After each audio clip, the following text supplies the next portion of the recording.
hadir di tempat yang mulia ini, di majlis yang mulia. Jadi sejatinya kita awalnya memang schedule kita pada asar, tapi setelah dipertimbangkan kita majukan sebelum asar atau setelah Jumatan.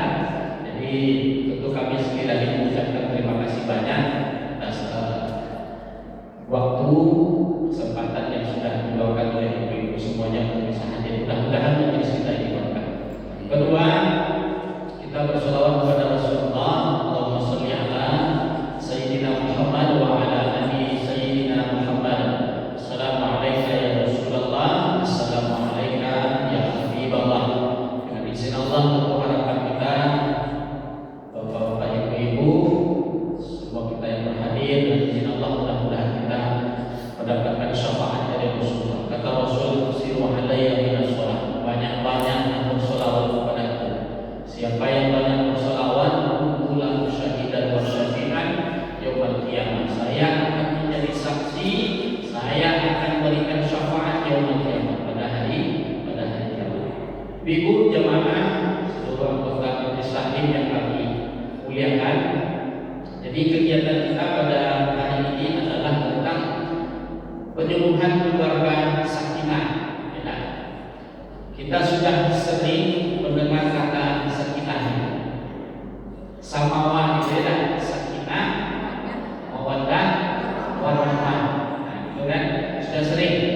Apalagi kalau kita dapat undangan pesta pernikahan, ya, lalu kita bisikkanlah dengan pengantin baru. Ya, semoga menjadi keluarga sakinah. Apa itu sakinah itu, ibu-ibu? Sakinah itu apa? Pokoknya kami bisa nyebutnya Ustaz. Apa sakinah itu? Ada persamaan sakinah dan mutmainnah. Coba bisa lihat. Itu tenangnya. Sakinah tenang, mutmainnah tenang juga. Tidak. Tapi apa bedanya?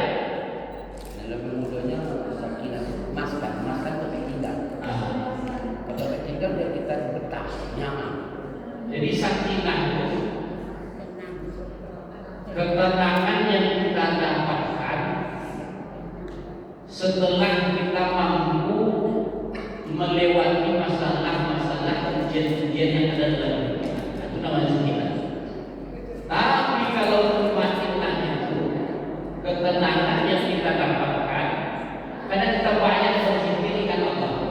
Maka dalam Al-Quran, ala dzikrillah tatmain al-qulub. Ya, ketahuilah dengan mengingat Allah tenang hati.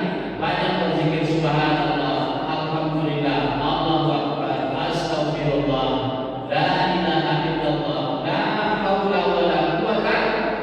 Tenang hati kita, namanya mutmainnah. Maka tak ada pernah kita doakan kita hadir pesta pernikahan keluarga saudara kita, anak menangga kita, tak pernah kita bisikan semoga mutmainnah, ya. Ada tak ibu-ibu?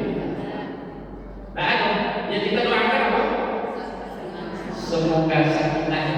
Mana yang bukan? Ternyata dalam rumah tangga itu pasti banyak ujian.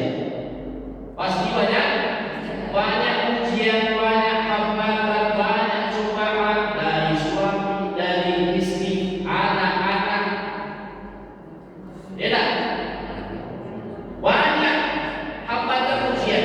Makanya kita doakan itu bukan mutmainnah, tapi yang kita doakan itu adalah sakinah, ketenangan yang kita dapatkan setelah kita mampu melewati ujian-ujian dalam rumah. Nah, itulah sakinah. Ibu jemaah, anggota majelis taklim yang dimuliakan Allah. Jadi sakinah itu tenang. Sakinah itu tenang. Dalam Al-Quran surat Ar-Rum ayat 21. Nah, di situ ada kata sakinah. Apa kata Allah? A'udzu billahi minasy syaithanir rajim.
jamaah yang mulia, itu adalah satu di antara banyak tanda kekuasaan Allah. Ya tak? Kita mungkin tak pernah berpikir, ibu bumi ya tak? Bisa menikah sama Pak Haji, ya tak? Tak pernah terpikir, ya kan? Sama lagi, tak pernah kita terpikir, ya kan? Ada juga mungkin kita sudah lama kenal dengan udah, ya tak? Dengan kapal sudah lama kenal, tapi tak jodoh. Berjodoh dengan yang lain, nikah dengan yang lain, ternyata itu tanda-tanda kebesaran Allah. Ya tak? Tanda kebesaran apa? Asap di gunung atau kepatannya rumah garam tidak aku itu kan tidak tak tahu juga kan, tak pernah kenal, tiba-tiba tahu sebentar, tiba-tiba wamin ayat, ternyata pernikahan itu adalah salah satu bentuk keagungan Allah, kuasa Allah, tanda-tanda kebesaran. Kenapa kita dipasangkan oleh Allah azwaja berpasangan kita seluruh, supaya hidup kita ini sakinah. Apa sakinah dari kita? Tenang. Jadi kalau kita dah menikah tak tenang, ini salah. Ini ada di video usaha dan kawan-kawan. Dan menikah tapi tak tenang, masalah. Ya. Kalau belum menikah, hidup gelisah dan tenang, obatnya apa? Nikah lah. Ya, itulah obatnya. Nah, jadi ternyata kenapa Allah buat kita di pasangan suami istri, laki perempuan, lintas supaya hidup kita ini tenang. Tapi kalau Ustaz, dulu waktu kami sendiri belum menikah, hidup kami tenang-tenang saja. Ketika menikah banyak masalah. Inilah gunanya kami lakukan penyuluhan. Karena memang kalau kita tengok mudah, angka perceraian itu setiap tahun itu grafiknya meningkat dekat. Ya Pak? Angka perceraian itu meningkat tidak?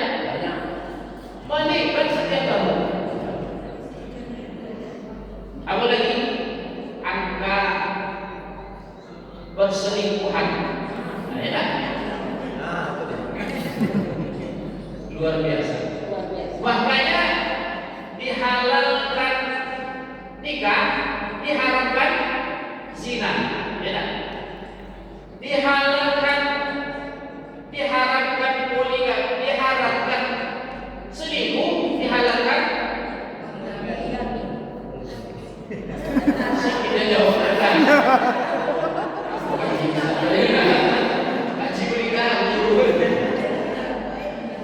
Dihalalkan nikah, diharamkan zina, ya.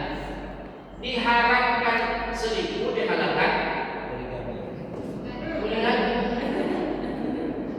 Makanya kalau ada poligami ini Pak Mas Broto, ya, pastinya kaum kawan itu. Karena memang sekarang jumlah perempuan itu lebih banyak daripada laki-laki. Kan tanda akhir sama dia biasanya lebih banyak jumlah perempuan dibandingkan jumlah laki-laki. Apakah syariat tentang poligami baru akhir zaman ini? Tidak. Itulah hebatnya hukum Islam. Ya. Masa yang lalu, masa sekarang, masa yang akan datang rujukannya tetap satu, yaitu adalah Al-Quran. Referensinya satu, sumber hukumnya satu, berlaku untuk umat yang sudah lampau, umat sekarang, umat yang akan. Kenapa bisa diadakan poligami? Karena Al-Quran paham, agama ini paham, akan banyak orang yang akan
ujian-ujian rumah tangga, banyak rumah tangga. Makanya memang mulai akad nikah itu tercatat semuanya itu sebagai ibadah terpanjang. Tidak? Ya, Pak Dokter ya? Itu ibadah terpanjang. Ibadah seumur hidup. Mulai sah atau saksi tidak? Apa yang disebut dengan suami istri, insya Allah semuanya akan bernilai pahala. Makanya sebenarnya banyak ibu jemaahnya mungkin cobaannya banyak, hambatannya banyak. Kenapa? Karena kalau kita bisa melewati itu, insya Allah semuanya akan bernilai ibadah.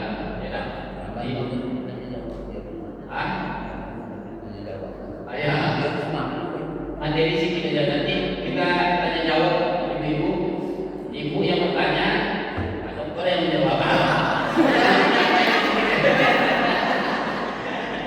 Jadi ibu jamaah tidur sama suami ibadah, ya, makan sama suami ibadah, ya kan?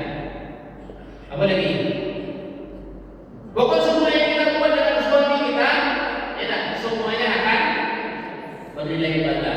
Mencium istri ibadah kepada mereka, itu baru satu istri. Kalau tak banyak ibadahnya tambah istri lagi. Mencium satu istri itu ibadah, ya kan? Baru satu. Apalagi itu, sama banyak ibadahnya kan? Ini bercanda ibu ya. Pertama, apa yang mesti kita buat, apa yang mesti kita lakukan, memang harus dilandasi rumah tangga dengan iman dan takwa. Iman inilah kunci kita. Apa yang kita buat dalam rumah tangga itu akan menjadi ibadah. Maka alladzina kafaru bi rabbihim a'maluhum karamadin musnadin bihi. Orang yang kufur kepada Allah, apapun amal yang dia buat tak bernilai apa-apa. Karamadin musnadin bihi, seperti debu yang ditiup oleh angin kencang. Tak ada nilainya, tak ada hasilnya. Kenapa? Karena iman tak ada. Kedua, mesti landasi dengan takwa, saling mengingatkan. Yalah, istri bersalah diingatkan, suami lalai diingatkan.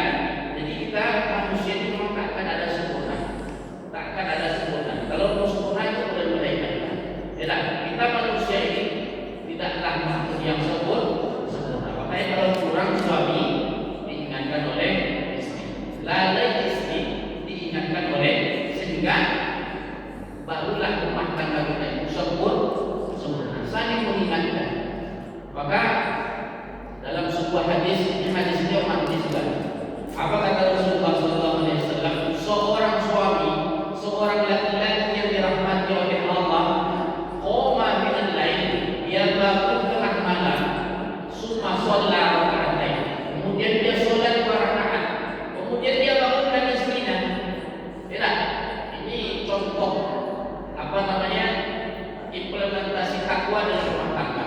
Tidak, apa kata Rasulullah? Ini suami yang dirahmati Allah itu suami yang bangun tengah malam, kemudian dia sholat 2 rakaat, dia bangunkan istrinya. Yang bangun, tidak, bangun. Apa lagi? Bangun. Dan apa lagi? Bangun. Kan? Kalau kan mau istri ini bangun, diambil air, bersihkan tempat. Yang bangun yang sholat tahajud, gitu. Maka suami seperti ini adalah suami yang akan mendapatkan rahmat dari Allah. Istri perempuan yang mendapat rahmat kata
yang hebat. Orang yang hanya tahu kewajiban tanpa dia menuntut haknya, ini orang yang bijaksana. Kira-kira kita di mana? Ibu jemaah. Jadi memang antara hak dengan kewajiban itu harus harus balance, ya kan? Harus seimbang. Yang kita menuntut hak saja, kewajiban tak ada. Kalau ibu para suami ini tak menjalankan kewajibannya, ya tak? Hanya minta haknya saja. Kira-kira itu apa kan?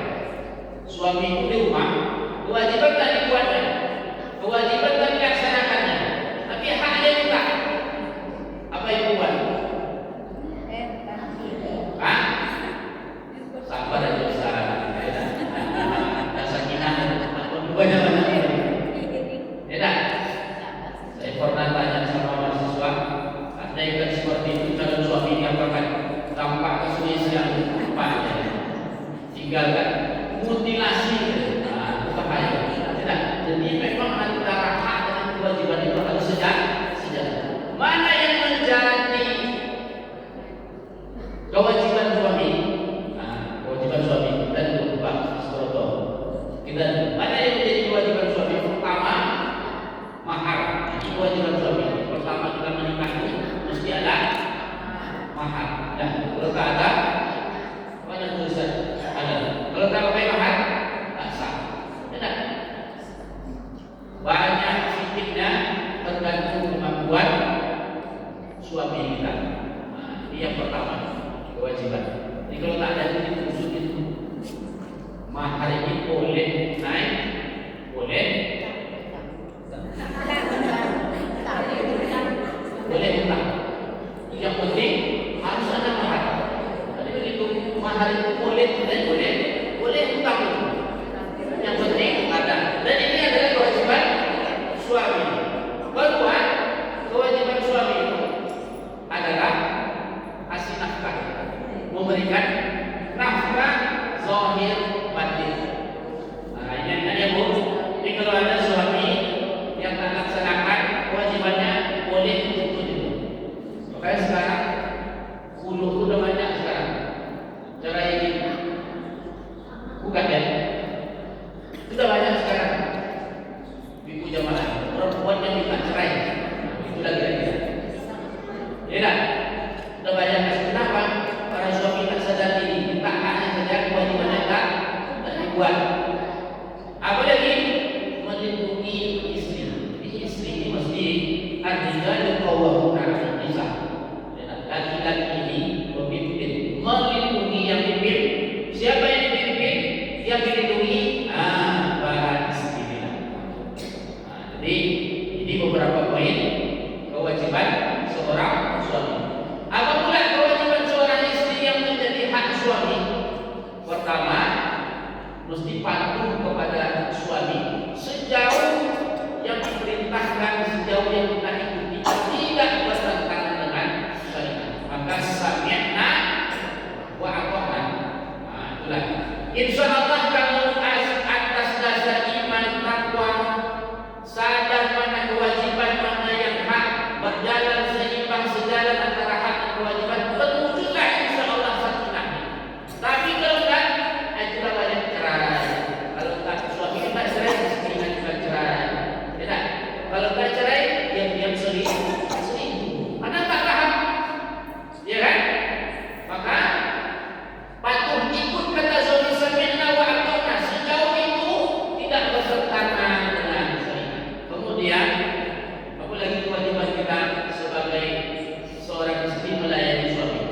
Zahir, zahir batin. Suami menafkahi istri, melayani zahir batin. Ya. Kemudian menjaga kehormatan suami. Ini termasuk juga kewajiban.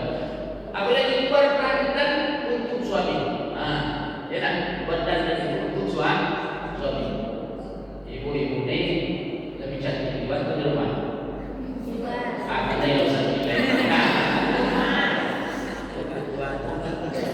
Saya yakin ini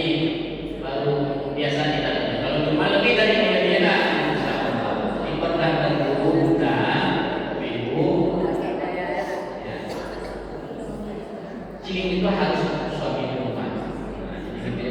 Jangan sampai sekarang ini banyak terjadi.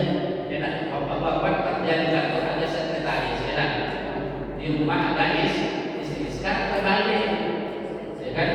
Jadi kerja suami tak selesai di kantor, disuruh ke istri di rumah, jadi istri itu jadi sekretaris di kantor itu jadi, iya betul. Kenapa? Istri itu tak dikandang, mengkiliknya di luar, di rumah.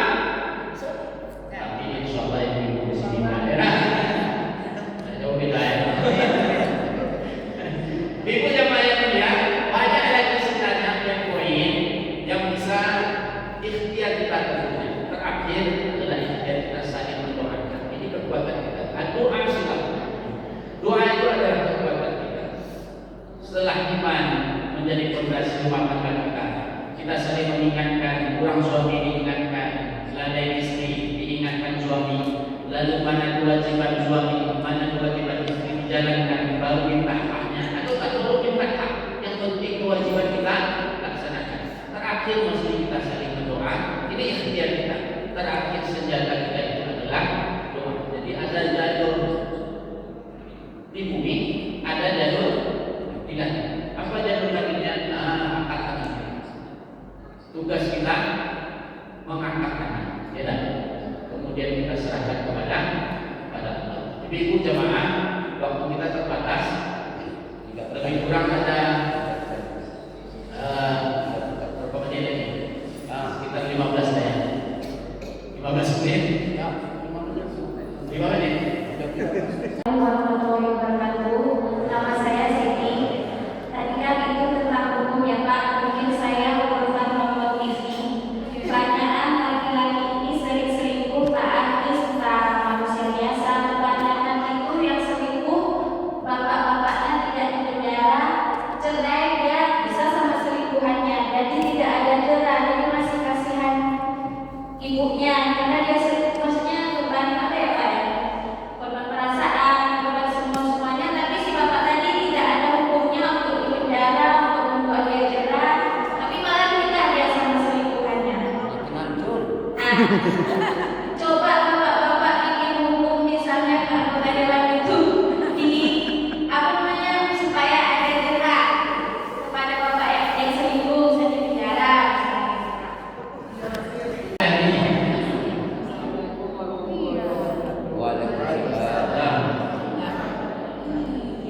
Maaf sebelum Ustaz, tadi Ustaz bilang kan sahnya nikah itu ada mahar. Tapi Ustaz bilang tadi berhutang. Maaf juga sebelumnya. Kita ini hari ini pesta ya. Kita kan sekarang lah ya. Malam kita satu rumah suami istri dasar tadi. Sementara di saat mana tadi mahar perlu dibayar. Berarti kan nikahnya belum selesai. Ada yang bercerai, minta lagi mahar, boleh. Iya, ada gitu ya. Ya,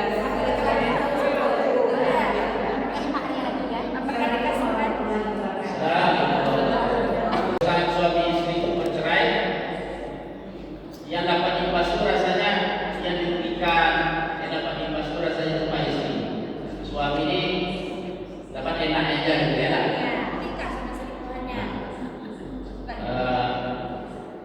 Melanjutkan perjuangannya dengan selingkuhannya gitu ya.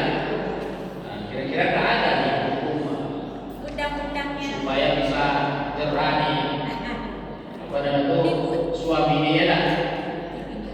Pertama tentu kalau dia selingkuh, tentu ini perbuatan haram ya. Walaupun tak dapat siksanya di dunia, tapi kita yakin dan pasti sesuatu yang haram itu pasti balasannya adalah dosa. Ya, dosa pasti dibalas dengan neraka. Nah, tapi adalah hukum undang-undang yang bisa mengatur. Maksudnya yang membuat yang bisa memberikan hukuman terhadap suami. Tergantung keputusan pengadilan. Tidak. Apa kasusnya? Ya kan? Kalau misalnya KDRT, ini ada, ya Pak.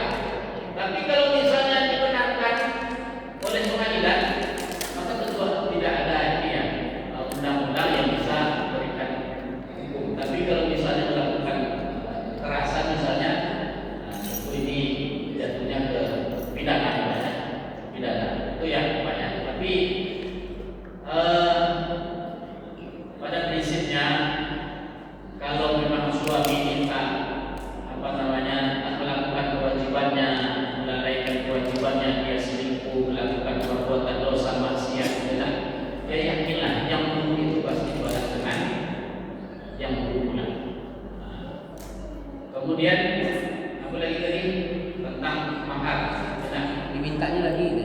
Nah, mahar ini boleh, kata Ustaz tadi boleh hutang. Menurut mazhab Hanafi, mahar ini boleh, tapi disebutkan waktu akad nikah. Tidak, waktu akad nikah disebutkan. Jadi maharnya apa kira-kira? Lalu kalau misalnya tunai, lalu diakadkan tunai. Tapi kalau tidak, boleh hutang. Walaupun tak semua mazhab yang membolehkan. Ini boleh mahar ini tunai, boleh berhutang. Kemudian dan menikah dan diserahkan mahar, cerai diminta lagi. Tidak ada hak suami lagi. Karena inilah harta pertama istri itu adalah mahar. Kalau suami ini minta lagi, berarti mengambil milik istrinya. Tidak boleh lagi. Karena itu sudah menjadi milik dan harta pertama istri itu adalah mahar yang diberikan oleh suami. Kalau dah bercerai, tak ada ikatan lagi, lalu diambilnya lagi mahar kepada mantan istri, berarti mengambil mencuri. Tak boleh. Jadi berapa lama utang mahar tadi Ustaz harus dibayar? Kan sudah takut. Tergantung ibu mau utangnya menangis sampai kapan? Tergantung kesepakatannya. Ya. Jadi tergantung kesepakatan antara suami dan istri. Artinya memang mahar ini boleh tunai, boleh hutang. Boleh. Sampai kapan batasnya tergantung kesepakatan. Ya, pokoknya dia ada hutang bagimu. Kalau tidak ada cash, tak usah nikah.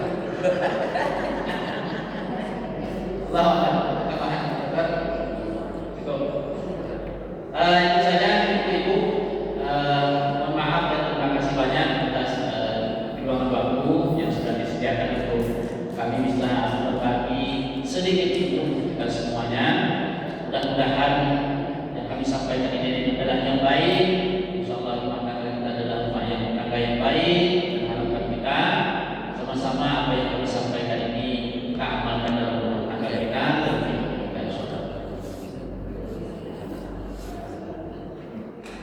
Ya, sebelum kita tutup, kita nanti foto bersama. Karena memang kegiatan ini harus ada evidennya ya. Absen juga. Absen juga. Habis doa aja, Pak. Kita tutup dengan doa ya. Tutup dengan doa. Setelah ini kita foto bersama. Kita awali dengan beristighfar kepada Allah. Mudah-mudahan berkah dalam majlis kita.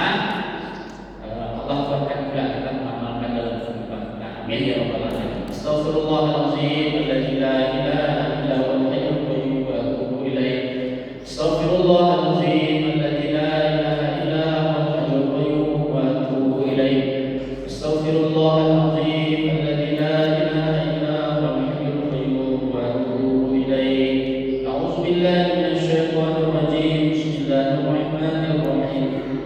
Alhamdulillahi rabbil alamin. Wassalatu wassalamu ala asyrafil anbiya'i wal mursalin wa ala alihi wa sahbihi ajma'in.